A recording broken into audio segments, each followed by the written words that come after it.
Part 1. You'll hear a woman talking on the radio about sport aid. First, you have some time to look at questions 1 to 6.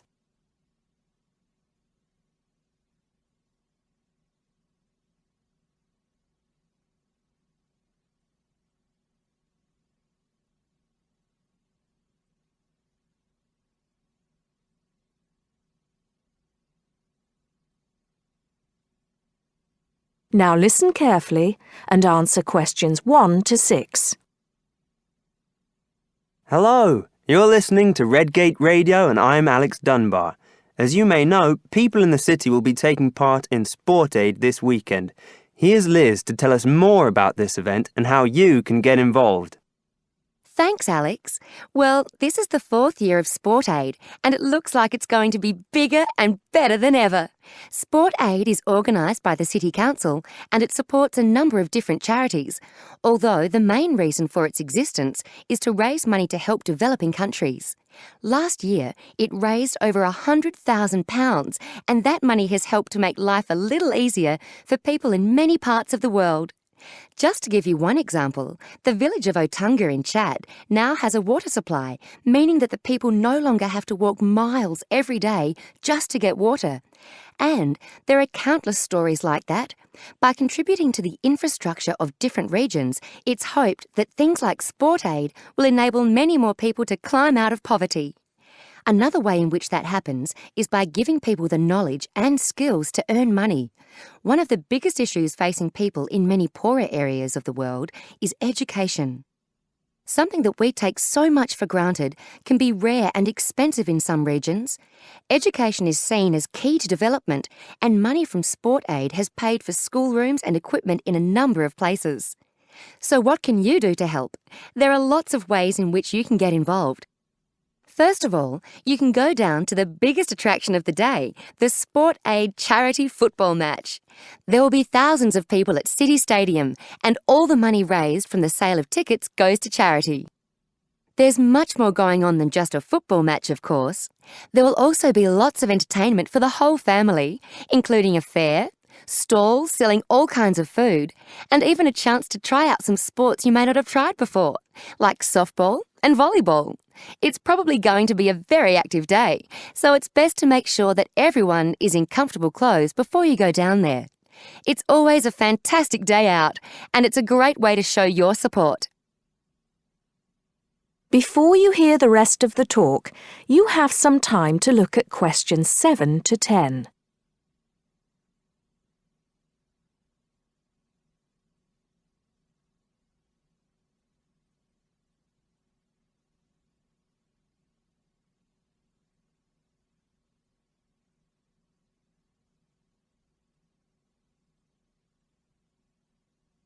Now listen and answer questions 7 to 10. But you're not restricted to being a spectator. Apart from the main event, there are a large number of smaller events taking place across the city. These range from fun runs around the park to games of cricket, and there's sure to be something happening in your area. Contact details are available for the people putting together each event, and you can get those from the council website. We'll be giving you the address for that at the end of the program. It's still not too late to organise your own event, as lots of people around the city are, although you'll have to get going on it now. First of all, do check that there isn't a similar event in your area, and then call the town hall to register your event. The local council needs to approve all events, and you'll stand more chance if you can come up with a sport that's new to some people, rather than just another game of football. Use your imagination, or try the internet to get some ideas. Try to come up with something that's going to get lots of people along, and which will raise money. You might not want to go for anything that turns out to be too costly though, since the council isn't able to supply bats or balls or anything else you need. But they will give you advice on finding a good location, and might even be able to help you out with small prizes for winners, as well as making sure that everyone knows about your event by publicising it on the website and sending you an organiser's pack with lots more information. There are a couple more things you need to be aware of for your event. There aren't any age restrictions. Although, if you're under 18, you'll need to get an adult, such as a parent, to sign the forms for you and to handle any money raised. But you do need to live in the Red Gate area. You should also be prepared for anyone to turn up, since all events are public. That is the end of part 1. You now have half a minute to check your answers.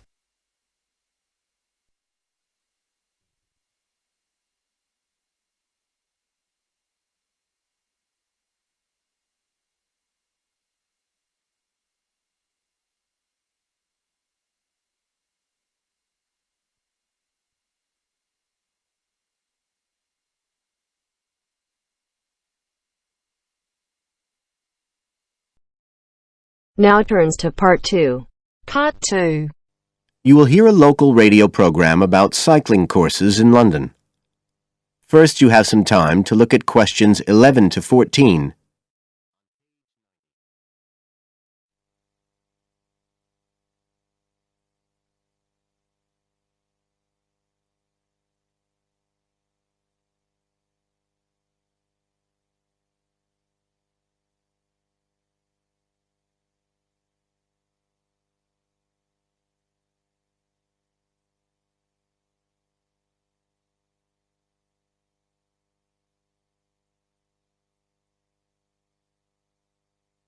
Now listen carefully and answer questions 11 to 14.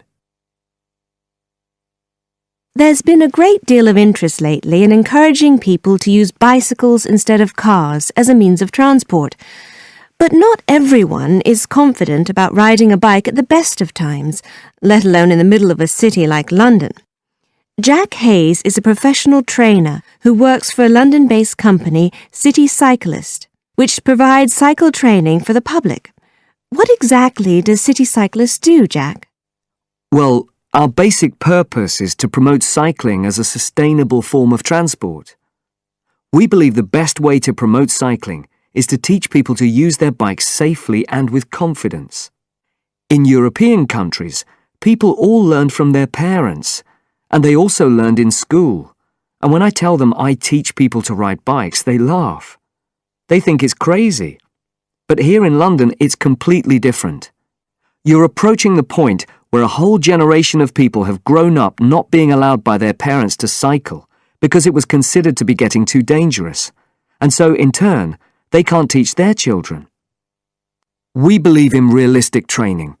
So if someone wants to use a bike regularly, say to get to work or school, we aim to train them by teaching them to ride on the actual roads they'll use, so they can develop the basic skills they need and build up their confidence that way. At City Cyclist, we believe cycling's for everyone, no matter what age or level of ability or mobility. We do complete beginners and also advanced courses. That's for urban cyclists who want to deal with things like riding in streets with complicated intersections and things like that. We don't promote the use of personal protective equipment for cyclists, and we endorse the policy of the European Cyclists Federation that parents should be allowed to make an informed choice as to whether or not their child wears a helmet. We believe the key to safe cycling is assertiveness, taking your place on the road. This has to be instilled right from the beginning. Assertive road positioning and behaviour is the key to safe cycling in congested urban environments. Some people are surprised that we don't promote the segregation of cyclists from motorised traffic, but we don't think that's practical in all urban environments. Instead, we teach people to use as much road space as they need to travel safely and effectively. You now have some time to look at questions 15 to 20.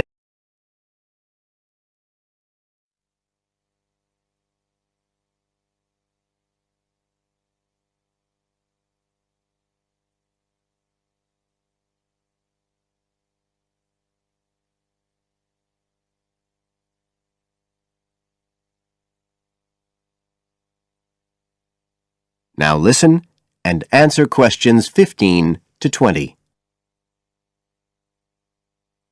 Now, as well as courses for individuals, City Cyclist provides a number of services for organisations. For example, we can deliver fun, safe cycle training activities at schools, arranging courses so that the disruption of curriculum time is kept to a minimum. As well as this, in order to promote safe cycling, we have provided training courses for employees and staff of local councils. And we are also increasingly looking at developing training courses in companies in order to help employers work towards green transport plans by helping to increase the number of staff cycling to work. Right, so that's a brief summary of what we do. If any listeners would like to find out more about the organisation, you can have a look at our website. That's City Cyclist, CITI, cyclist.co.uk. And in order to book lessons, you can either phone us on 020 7562 4028 or do it online. There's an application form on our website, and you can just download that and send it in. We charge £27.50 per hour for one-to-one lessons, plus £6 for each extra person. So you're looking at just £39.50 for a family of 3, say. If you've never been on a bike in your life before, we reckon we can get you riding in 1 hour, and for most people a course of road training usually takes 3 hours. But whether you're a parent or a child, an individual or an institution, we'll be happy to discuss your special needs and make a program just for you. That is the end of part 2. You now have half a minute to check your answers.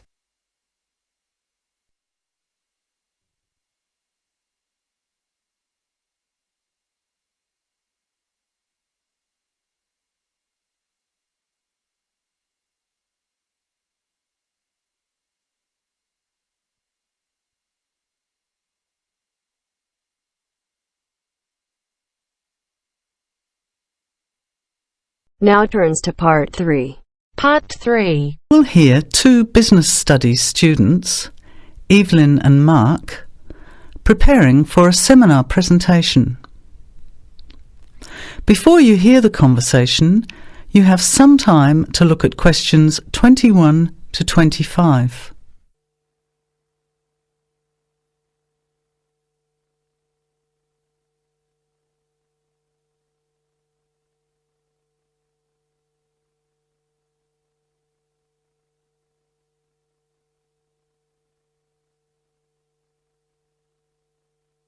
Well, I think the marketing of food would be a good topic.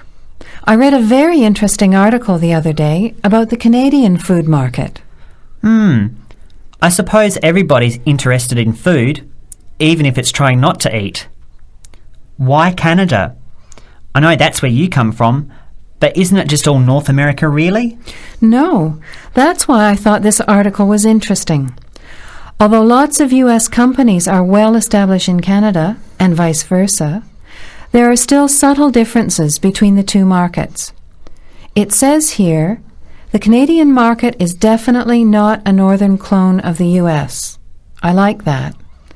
And it says that if you understand these differences, it can have a big impact on successful food marketing. So I know that Canada has a big French-speaking population in Quebec. Is this what they're referring to? Not only French and English speakers, there are many different ethnic groups in Canada. It's really quite multicultural.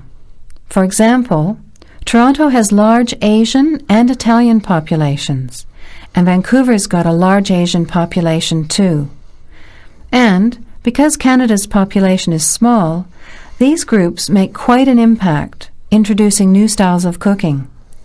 So you can see lots of unfamiliar vegetables and things in the markets, and new restaurants are opening every day. It's great if you love trying out new foods, as many people do.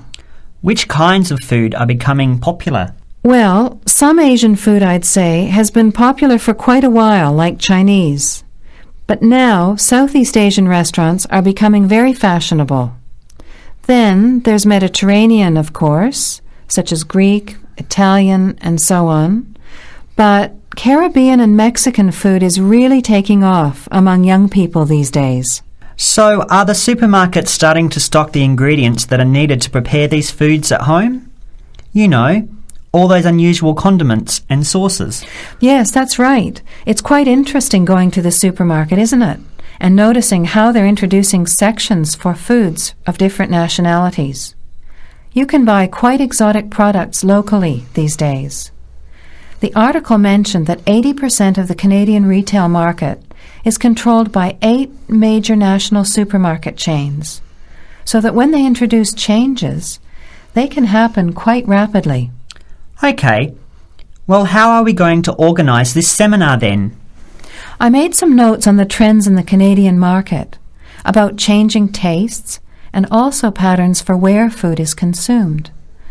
I thought maybe we could summarize it into a chart or table, and maybe use the overhead projector to present it. Good idea. Maybe I could have a look for similar trends and tastes in Australia and the UK for comparison. Let's have a look at what you found. Before the conversation continues, you have some time to look at questions 26 to 30.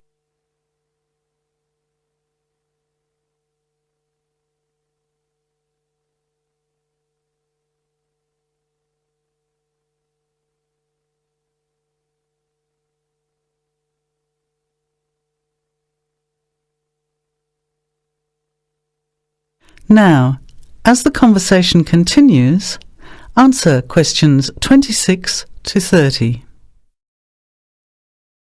The most significant trend, it seemed to me, was that Canadians are definitely interested in healthy food. For example, did you know that salads are the 3rd most commonly eaten food in Canadian restaurants? Really? What about organic food then? Is that becoming more popular? Yes, it's definitely moving into the mainstream compared to a few years ago.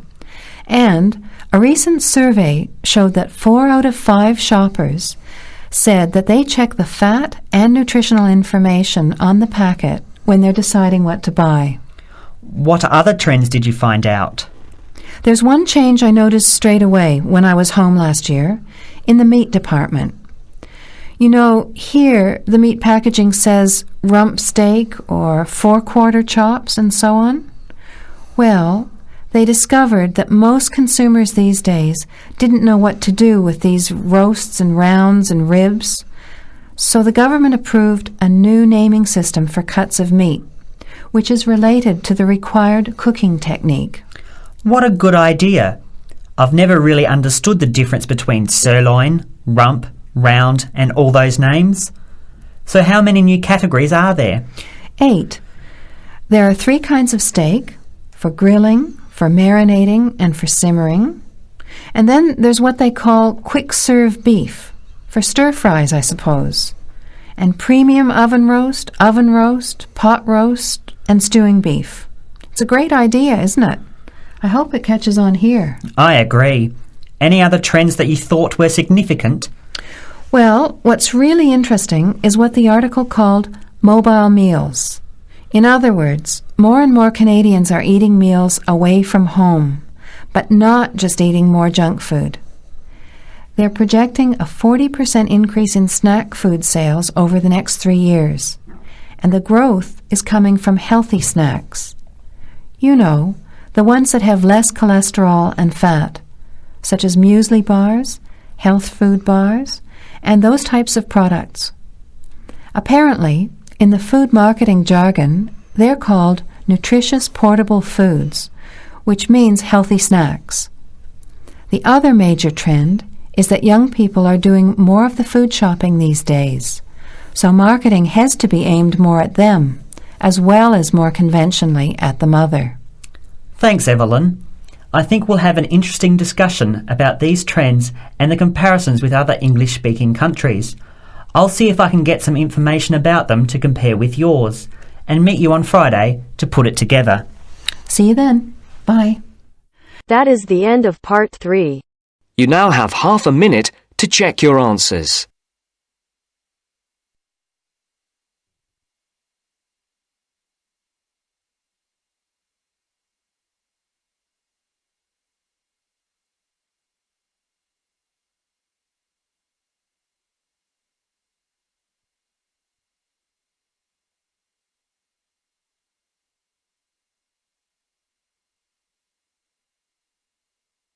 Now turns to Part 4. Part 4. You'll hear a lecturer talking to students about languages. First, you have some time to look at questions 31 to 36.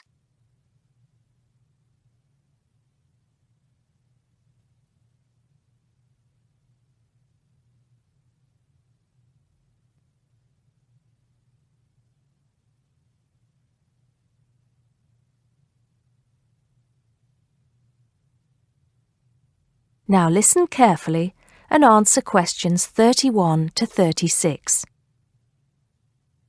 Good afternoon, everybody. Today, in the first lecture on anthropology, we're going to look at languages and how they are disappearing fast and what effect that's having on people and the world as a whole. We hear so much in the news about the possible extinction of animal and plant species in the world. It's a sad thing that one day certain animals will cease to exist. But how many of you are aware that the world's languages are facing a similar threat? Believe it or not, there are currently more than 6,000 languages spoken in the world today, but experts believe that by the end of this century, this number will be reduced to half. And as each language dies, the culture and specialized knowledge of a community dies with it. The unique knowledge of the environment, local wildlife, plants, animals, and ecosystems, not to mention the cultural traditions of the people themselves, will become lost forever. In essence, each language is not just spoken or written words strung together. Language has the power to hold the entire history of a people. Approximately one language dies every 2 weeks. This is an unprecedented situation. Never before in history has there been this rate of rapid decline. Most human languages are spoken by relatively very few people. Let's put this into perspective. The Ethnologue, the leading authority on the world's languages, has put together a list of every living language known to man. There are over 6,500, of which 6,000 have available population figures. Now, 109 million people speak just 10 of these languages, and they are the major languages of the world. At the opposite end of the scale, there are minority languages which are only spoken by a few people, and that's what this chart is illustrating. The number of languages is represented on the vertical axis, and the total number of languages that make up this group is an astounding 1,619. For each of these smaller language groups, the population range of speakers goes from 1 to 999. Even more incredible is the fact that out of these small languages, over 200 of them have a speaker population ranging from just 1 to 9. Imagine only 9 people speaking your language in the whole world, or even only 1 or 2 people. Now, let's think geographically. In total, there are 516 languages that are nearly extinct, where only a few members of the older generation survive. When they die, the language will die with them, lost forever. The majority of nearly extinct languages come from the Pacific and the Americas, making up 74%, followed by Asia at 15%. Europe has the smallest percentage of languages that are nearly extinct, only 2%. Before you hear the rest of the talk, you have some time to look at questions 37 to 40.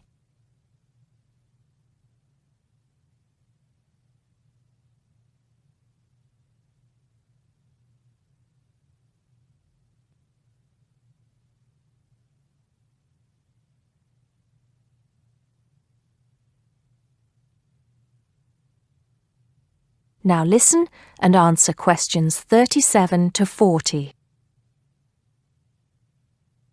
Entire languages which have survived for centuries are disappearing as we speak. But why is this happening now?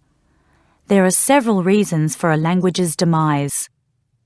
Globalization has made the world smaller, and technology has made it easier for people separated by vast distances to communicate in a common language, which further ensures the growth in economic status for such communities.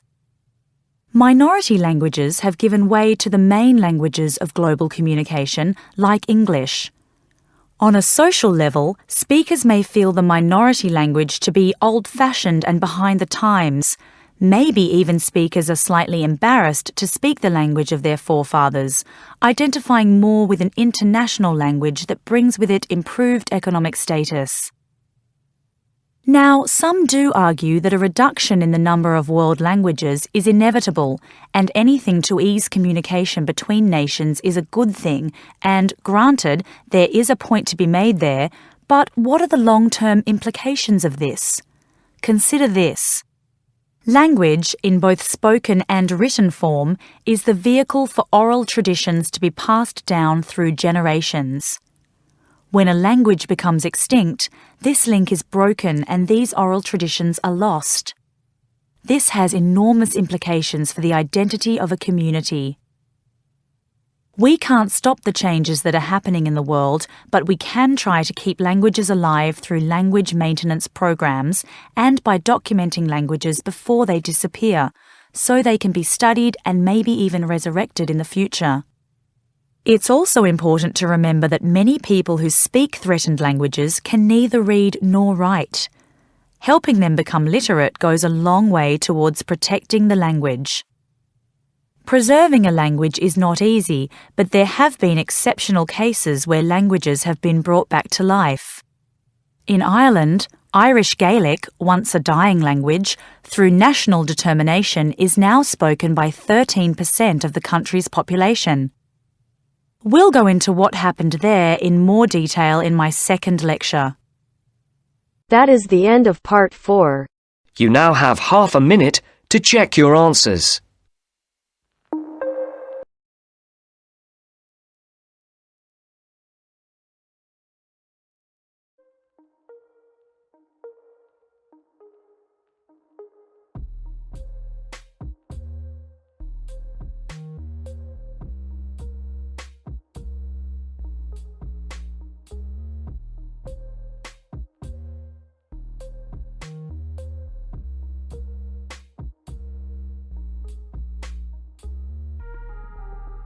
That is the end of the test. You now have 10 minutes to transfer your answers to your Ielts listening answer sheet.